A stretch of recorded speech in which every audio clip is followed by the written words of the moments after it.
Hey guys, it's here bringing you another video. Welcome to the continuation of today's recording session. We are playing Anivia, one of my obviously very much known picks. Today's gone really well. I hope you guys have been enjoying the content, and please do let me know if you have been. Personally, I think it's a lot better than what I've been doing recently, and I think the Twitch chat, they've been saying as well, this is very good. We're playing Anivia. I was blind pick mid lane, which is not ideal. League of Duo Q. So the enemy team have got Duo Q jungle top and Duo Q bot lane. We have no duos by what it says here at least. So we'll see how it goes. Anivia, I will say, and obviously today I'm trying to be educational and kind of give points forward, and I think we've been successful with that. Anivia, as a champion, she has good individual strength. The problem with Anivia is she's so slow to get to that strength. That, in essence of modern Anivia, you need two core items, which is Rod of Ages and Seraphs. Those are fairly expensive. You know, you need them items, and they're scaling items, so they're not even strong early. So realistically, you're not that useful as Anivia until, well, 3 items, like when you get your Liandry's third, and by the time your Seraphs has been upgraded, and your Rod of Ages is at 10 stacks.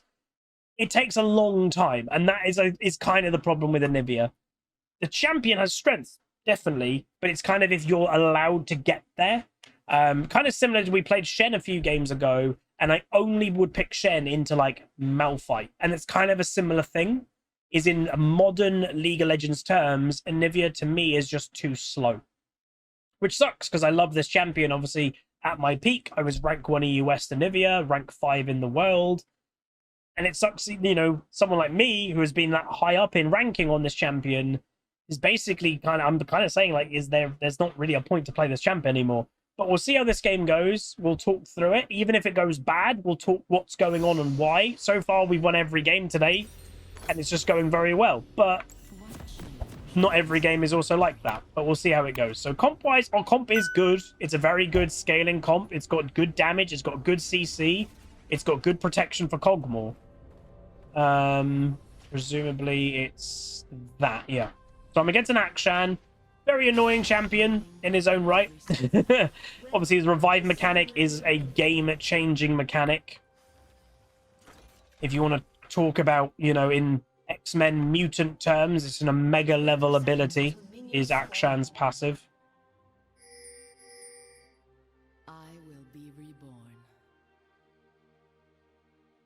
That's a question of the day.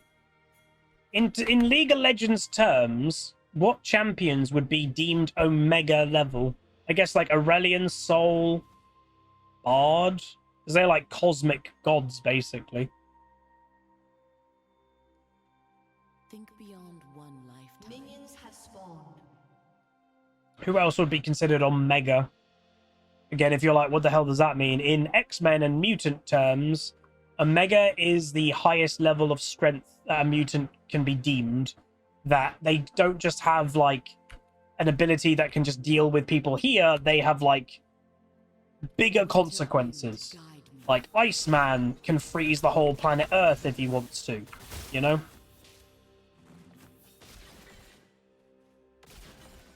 Wolverine, for example, not Omega level. Very strong, very powerful, but only can realistically do stuff around him. That's it. Alright, so far, what am I doing straight away? I'm assessing. That's what you should be doing. The moment you get to lane, you should be assessing your opponent and kind of going, right, what's their strengths? What's their weaknesses? Are they really good at dodging skill shots? Are they really bad at dodging skill shots? These are all things that you should be assessing straight away. Oh, that missed. Don't let him hit the Q, because that would... Oh, we can get a kill on him in a second. If I land a Q, this fella's dead. 1,000 lives will I give for the failure. What's he doing? He didn't flash, and he walked in a straight line. He may not be very good at action, that's the thing. So far, again, it's not being toxic. Just want to make that very clear. It's a thing in sports. You know, I've played sports to a decent level in my youth. When you're on a football field or a rugby field, You look for weaknesses in people. It's a natural competitive thing. So it's not a bad thing if you kind of identify your opponent to be not great. That's fine. You can say they're not great. But it's one thing for them to not be great in your eyes. You need to use that. It's all well and good going, oh yeah, my opponent's not very good. But if you're not actually beating them, then it doesn't matter. You need to actively be beating your opponent for it to even matter. So a solo kill, first blood on Anivia is wonderful. To be honest, back in my heyday of Anivia, I used to get a lot of first bloods. So, and Hecarim is obviously a champion that a lot of people love in solo queue.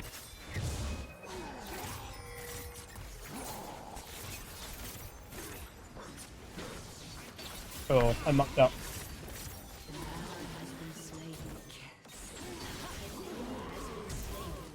Cog!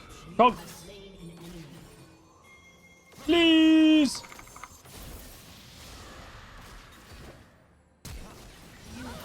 Why don't you move?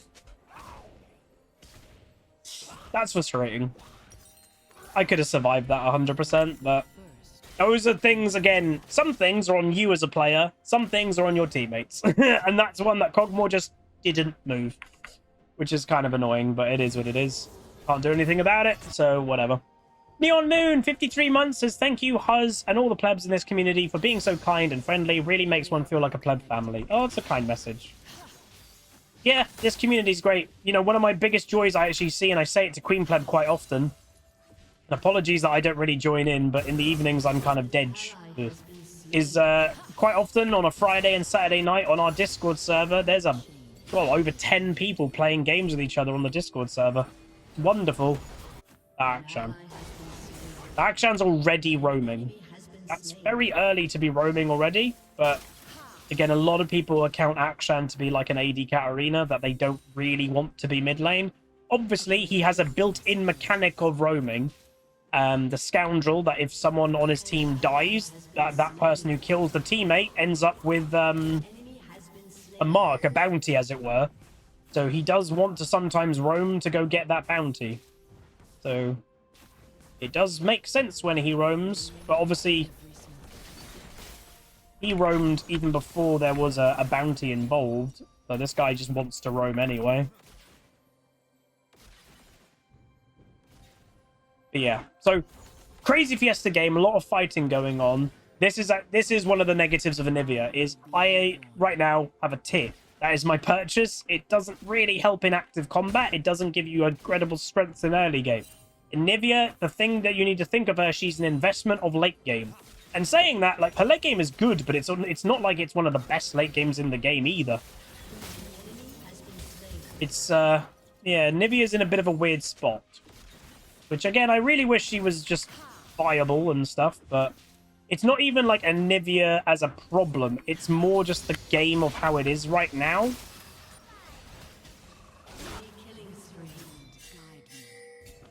The thing is, we scale really well, but we're kind of playing into the enemy team. Akshan's going to go bot lane. And again, I can't... Another negative of Anivia is I can't follow that. Anivia is one of the slowest champions in the game, literally. Like, statistically, one of the slowest champs in the game. So me following that wouldn't even be that good. So he gets a double kill. I can't do anything. So I have to just push mid lane, and that's the best I can do. So it is what it is. I'm going to go a blasting one just to have a little bit of damage early. I'll try and look for a kill on Akshan, but this is, again, he's gaining double kills from roaming, where obviously I'm not. So when he bases, which he is right now, he's going to come back to lane with a double kill worth of gold in an item. That's a lot. 1,000 lives will I give for the field. So this is actually so far a really good example why I think Anivia has kind of struggled, at least in my opinion, for quite a while. She just doesn't suit the modern game as much.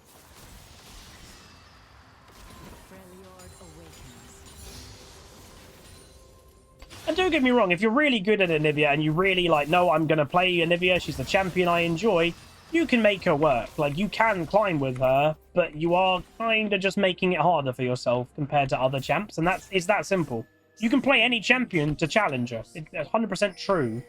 You can get there, but some champions are easier than others to get there, and I think right now, Anivia, you are actively making it harder for yourself. An ally has been slain. With just how the game is. Take time to So what I'm looking to do is, in essence, constantly have mid pushed in. That was a really good trade, but constantly push it in because it gives him less options of like, oh, you know, you can just go roam now. find I don't want him to feel like he can just go roam.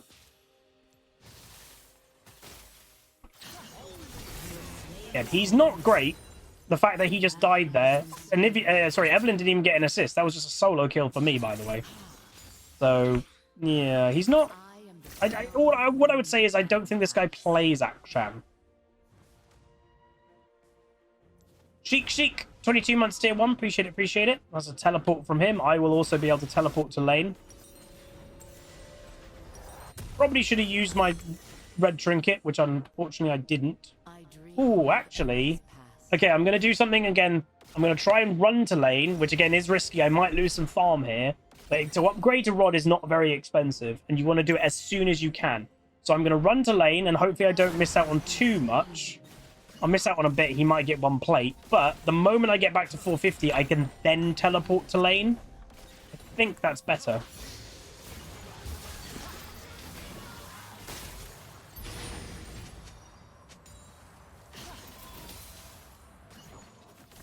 So winning trades. He hasn't got a completed item, but obviously nor do I. I have felt this We can't really fight for that because Hecarim is just way too strong as a solo queue champion. I really wish that champion would just go away, Mr. Hecarim, but Riot seem to really like him.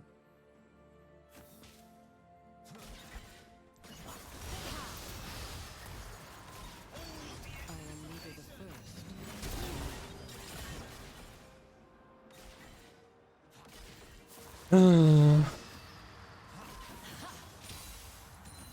Alright, back we go.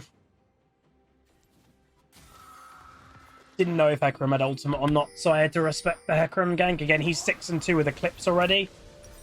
He'll be doing more damage than basically anything else right now in the game, so... Fortunately, have to respect him being in mid. So again, needing to push mid up as quick as possible to keep Akshan here. Gonna go get a cheeky ward down. There's the Hecarim, so because I know he's there, I'm gonna push forward. An ally has been slain. Fortunately, my bot lane just keeps dying. We are all connected. And as I said, we do scale well. We just got to hold on to that and not let them snowball out of control. And I'm keeping him low. Obviously, I'm keeping a very close eye on where this Hecarim runs to.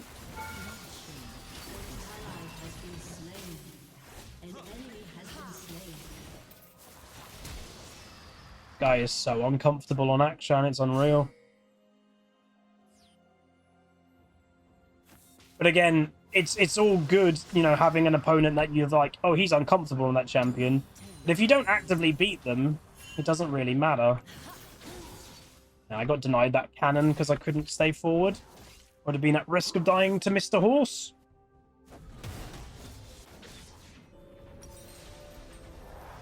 Alright, let's get a bit more damage. Obviously, Anivia's early damage is lacking nowadays because you're having to get 2 late game scaling items. What am I watching right now?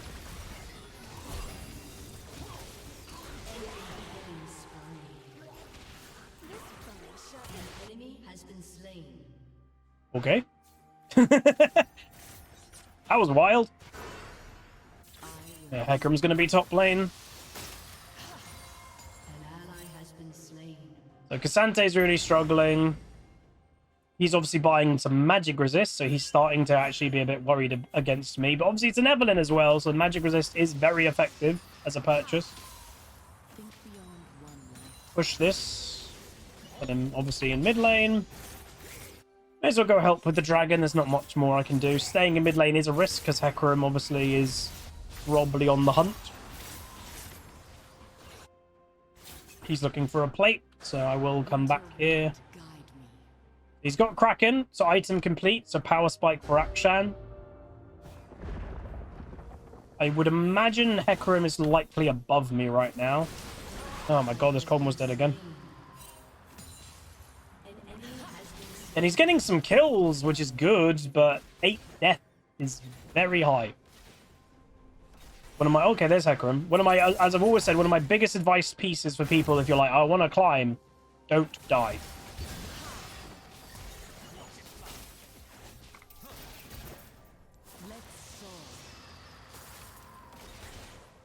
Actively beating this guy in a trade is pretty hard now, because...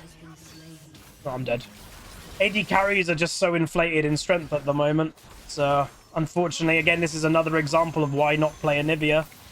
Pulling off Anivia is a lot harder than Akshan when he can just right-click and just beat you in a trade. So again, it's unfortunately the ugly part of this game. It's not like, oh, we're stomping, but this is also, I'm trying to be educational, is right now there's a reason that you're seeing AD carries in every single lane. It's one of the easiest classes to play in League. They just get to right-click, and they're incredibly inflated in strength right now. So, again, there's still a chance to win this game. Like, believe it or not, there is still a chance to win this game, but it's going to be hard. I basically now can't fight the Akshan, unfortunately. Nice. I can't fight him because his strength is too high. An ally has been slain. Something ancient. But again, he'll be doing the typical squishy Hecarim build, so he'll be killable later.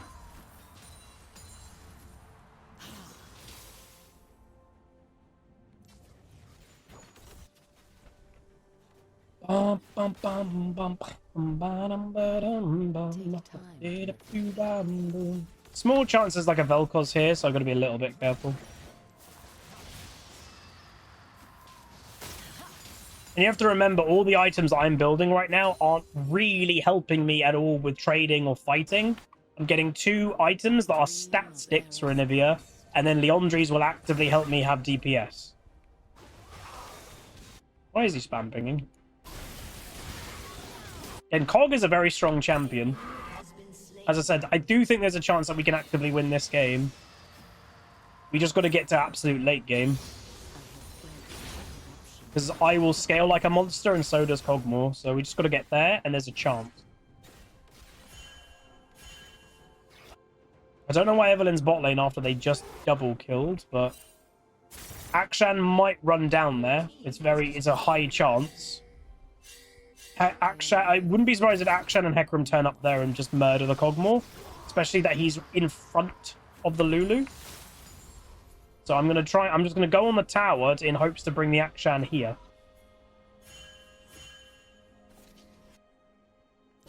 Well, there's the Akshan. So it worked. I got Akshan back. We are all connected. Visante should just not fight, by the way. He just needs to hold the Darius and survive. As I've said before, I can't stop an Akshan roaming.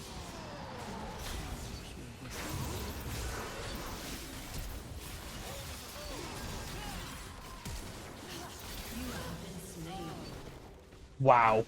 He is, he ain't great at Akshan. Come on, double kill.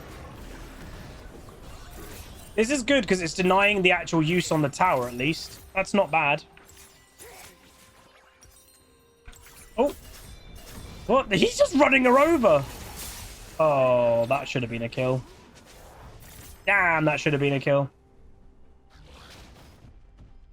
That's a shame. Yeah, they didn't actually use the charge, which is quite funny. That was very weird. I really don't want Cogmore top lane right now, considering Dragon and its Infernal is up in 30 seconds. We can fight for this Dragon right now. Hecarim, no ultimate. A strong Cogmore. But we just don't need him top lane. This Cogmore is doing what the kind of a lot of people in lower rating do. They chase kills. They don't chase the win for the game.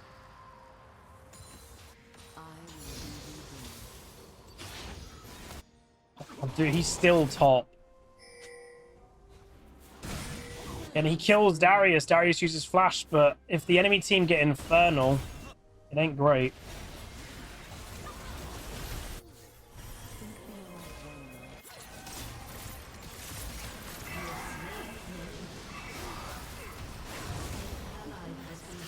Ogmore is still top lane.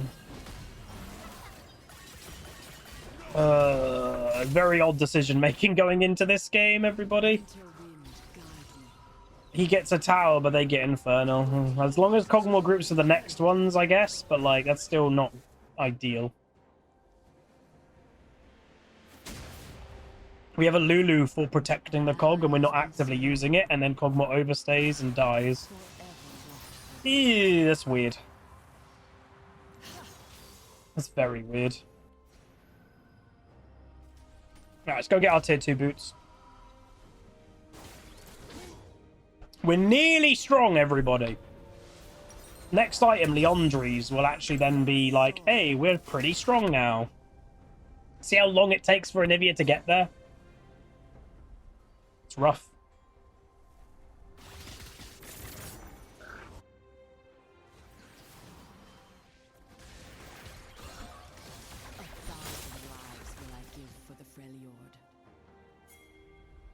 I guess I go top. Put Cogmore in mid with Lulu.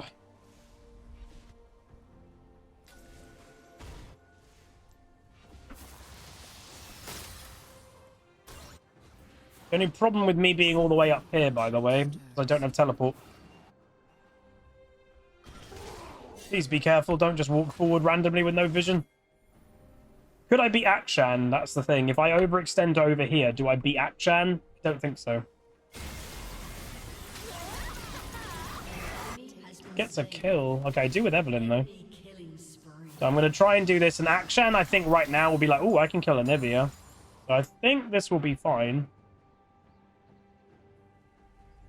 As long as Akshan does take the bait. Oh, well. Oh! He has no control at all over his E. What the heck was that, bro? Wow. Okay. He took the bait, but that was very odd because he literally had a good couple of seconds to see Evelyn from that pink ward, but he still chose to go for it. But I genuinely think... I actually think he mucked up. I genuinely think he did his E wrong. Oh, let's go! Big. Ekram's bot lane right now. Akshan's about to spawn. He obviously will be coming straight here.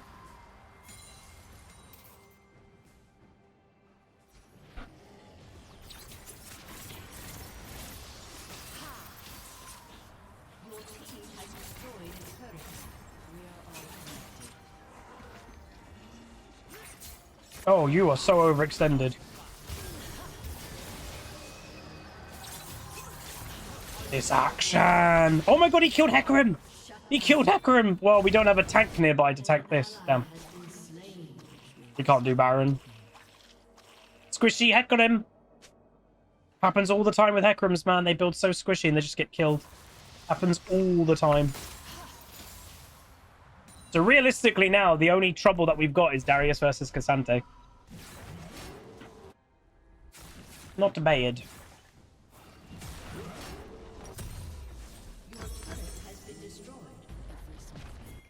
I've got TP, so I can actually go bot lane. Oh my god, she's got Rabadon. Lich Bane, and she wasn't going to go Rabadon because she has the Amp Tome. I think she was just going to go like Shadow Flame or something, but she had enough gold on that base to go, oh, I'll just get Death Cap, I guess. Pretty good.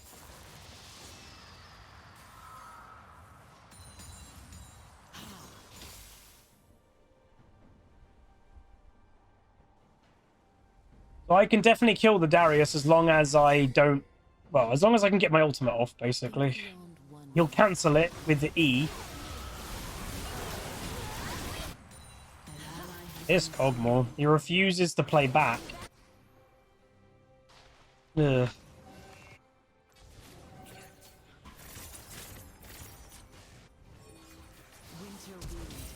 Nice. bro.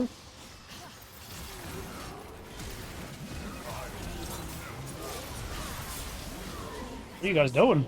Wait, he's just split pushing? Oh, yay.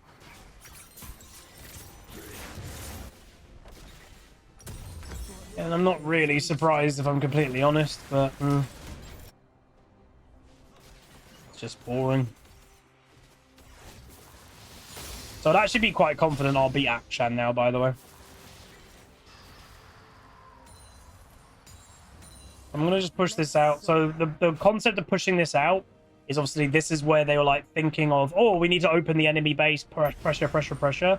If you just push this out, they have to start again from the beginning, as it were. Yeah, they've got the towers up until the base, but still, they still have to like push the whole wave again, and that takes time. I've got TP if I need to help. I'm going to just kill that. I need to be careful of a Akshan. I don't think Cogmore noticed. Little bit like, are they trying? They're not. It did go in my mind if they would have. We can probably quite easily do Baron if we wanted to. I am now strong, by the way. It's taken a while, but unfortunately that is Anivia. Okay, Darius might be dead. I'm actually going to ignore the wave and head over. Stop. Pretty good. They used a lot. Akshan is split pushing more. Force Baron. You need to punish split pushing. You punish split pushing by doing big objectives like Baron. Be nice if Cassante came over and tanked this.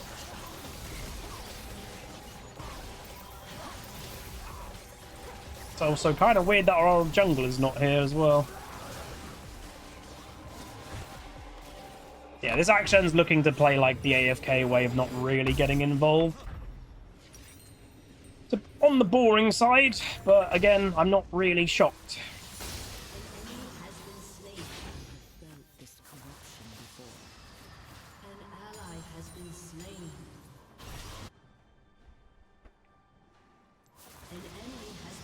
The Akshan most likely will be trying to get over there, I'd imagine. But my team are winning. They just need to be careful. If they stay grouped as 3, they'll be fine. That's all they've got to do. There's the Akshan. And he's mucked up his E again. And he's dead. Oh, I thought Evelyn mucked that up.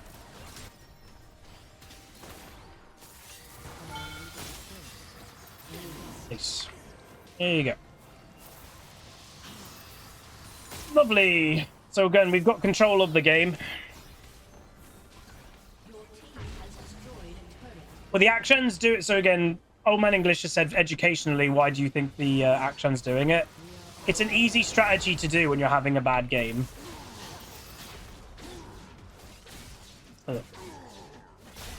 Anybody can split push. There's no skill involved doing it.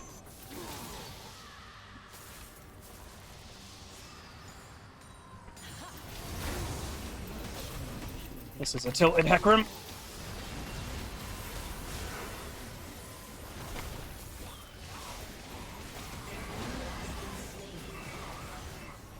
Lovely. Darius Ghost. But yeah, so split pushing just randomly, it's effective. You get towers, it makes you a lot of money, and you can gain objectives for your team. Anybody can do it, and typically if you're having a bad game, you might feel, I can't even team fight because I'll just get killed.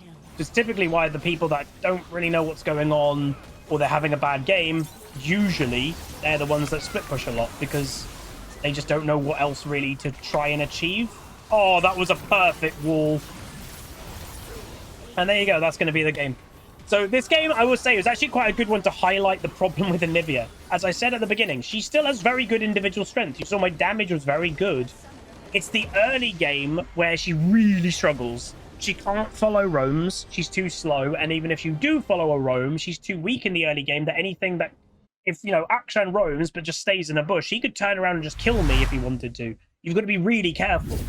Yeah, I will say, obviously, what helped us this game is this Akshan was not an Akshan player, and yeah, very much was a bad Akshan player, and that helped a lot. So if they had an effective Akshan player that roamed and got very fed, I would have massively struggled this game, but obviously he didn't really do that. I'm going to give it to the Cogmore for staying cool, because he played hyper aggro, like hyper aggro, but it weirdly worked. Baker Street, thank you so much, dude, with 5 gifted subs. I appreciate that. Thank you very much. You've been very generous over the last couple of weeks, and again, it's very grateful. Thank you. But the thing that, again, just to mention, is the thing that worked for the Cogmore. See, like, he did 51,000 damage. He was doing a lot of damage even in the early game, and most times he died, he ended up with 1 kill. And most people are like, that's not very good. It actually is kind of okay if he's killing the Misfortune, which most of the time he was killing the Misfortune. He dies, but he's getting a kill. He's a Cogmore. He's a hyper carry, absolute late game monster, and getting early gold, he's getting items quicker. So as long as the Misfortune wasn't surviving and getting really far ahead, which she wasn't, it actually was kind of okay. It was fiestery, and you don't normally see Cogmores doing it, but it weirdly worked. So we do 21,000 damage, more damage than the Akshan, more damage than Darius, more damage than Misfortune. Hecarim out-damaged me, and Vel'Koz out-damaged me. But yeah, again, we were starting to come online as our third item, Leandri's, was built, but a lot of the damage of the game was done. You know, the Cogmore by then was kind of very fed. So this was a weird game. I got honored twice. Who did we get honored by? The Lulu and the Evelyn. So there we go. So the thing we also did, obviously, I got first blood on an Akshan that I probably shouldn't really be getting. And I did make a mistake, and I died to an Akshan in a 1v1. That was just me testing the boundaries. And obviously, yeah, so AD carry class is way stronger right now than mages. Like, it's not even close. This, by the way, is recorded before the patch. I think there are some AD carry nerfs coming in, so maybe after the patch, AD carries won't be as stupid. But right now, on me playing the game, yeah, AD carries are way stronger. Their items are way stronger. And Anivia as a champion takes very long to get strong. And yeah, eventually we can kill AD carries. Mages, by their very design, a mage or an assassin are supposed to kill AD carries eventually. But this Akshan actually let himself get killed early, which was very bad. Anyway, let's roll the dice and see what we're going to be queuing up as first for next game. Mid lane again. What the heck? Today is the dice is weighted to number 3, it seems. But if you guys are enjoying, please do throw a like on the video, throw a comment, throw a subscribe, and I'll see you guys next time. Peace. Call down the reckoning to bring back hope and peace. Restore our glory to live forever. Bring down the dark regime. I know how to unleash eternal power.